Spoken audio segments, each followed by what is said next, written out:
بنی اسرائیل میں ایک شخص کو 1000 دینار کی ضرورت تھی، تو اس نے سمندر پار دوسرے کنارے پر ایک مالدار آدمی کے پاس پہنچا اور 1000 دینار قرض مانگا۔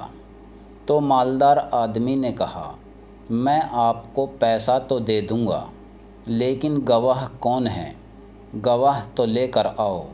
اس شخص نے کہا، میرے اور تمہارے بیچ اللہ گواہ ہے، یہ کافی ہے۔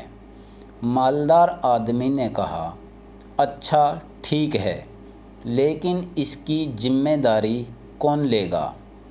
کوئی ذمہ دار تو لے کر آؤ، تاکہ اگر تم یہ پیسے واپس نہ کرو تو میں اس سے وصول کروں۔ اس شخص نے پھر کہا، میرے اور تمہارے بیچ اللہ ذمہ دار ہے، یہ کافی ہے، اور وہی اس کی ذمہ داری لے گا۔ مالدار آدمی نے کہا، بات تو آپ ٹھیک کہہ رہے ہیں۔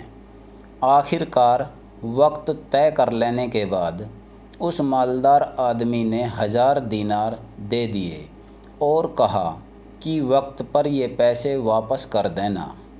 تو اس شخص نے کہا کہ ٹھیک ہے، اور پھر یہ شخص سمندر پار کر کے اپنے گھر چلا گیا اور جس ضرورت کے لیے قرض لیا تھا اس ضرورت کو پورا کیا۔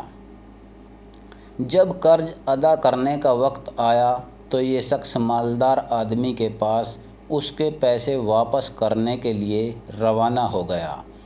سمندر کے پاس پہنچ کر ناؤ تلاش کرنے لگا، لیکن کوئی کشتی نہیں ملی۔ کافی تلاش کے بعد جب اسے کوئی کشتی نہ ملی تو اسے بڑی فکر ہوئی کہ کہیں قرض ادا کرنے سے پہلے میری موت نہ آ جائے۔ وہ سمندر کے کنارے مارا مارا پھرنے لگا، لیکن کوئی سواری نہیں ملی۔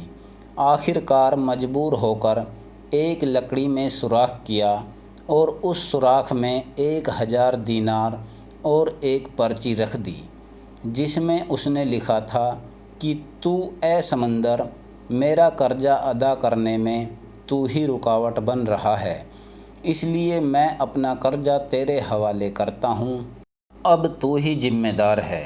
پھر اس نے لکڑی کا سوراخ بند کر کے اس کو سمندر میں بہا دیا اور اللہ سے دعا کی، اے اللہ، میرا قرضہ ادا کرنے میں یہی سمندر رکاوٹ بن رہا ہے، میں تجھے گواہ بناتا ہوں اور تو ہی گواہ اور تو ہی وکیل ہے۔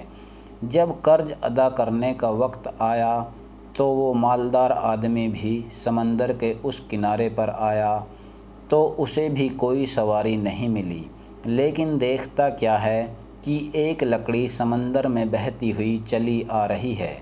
جب وہ لکڑی کنارے پر آ گئی تو اس نے اس نیت سے اس کو اٹھا لیا کہ کسی کام آ جائے گی، لیکن جب گھر لے جا کر چیرا تو اس کو 1000 دینار اور وہ پرچی ملی۔ مالدار آدمی اس پرچی کو پڑھ کر حیرت میں پڑ گیا، لیکن قرض لینے والے شخص نے 1000 دینار کا انتظام اور کیا۔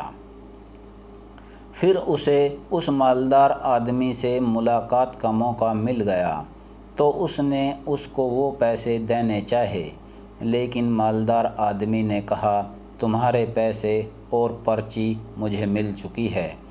اور اس واقعے نے دونوں لوگوں کے درمیان ایمان کی ایک نئی چنگاری روشن ہوئی۔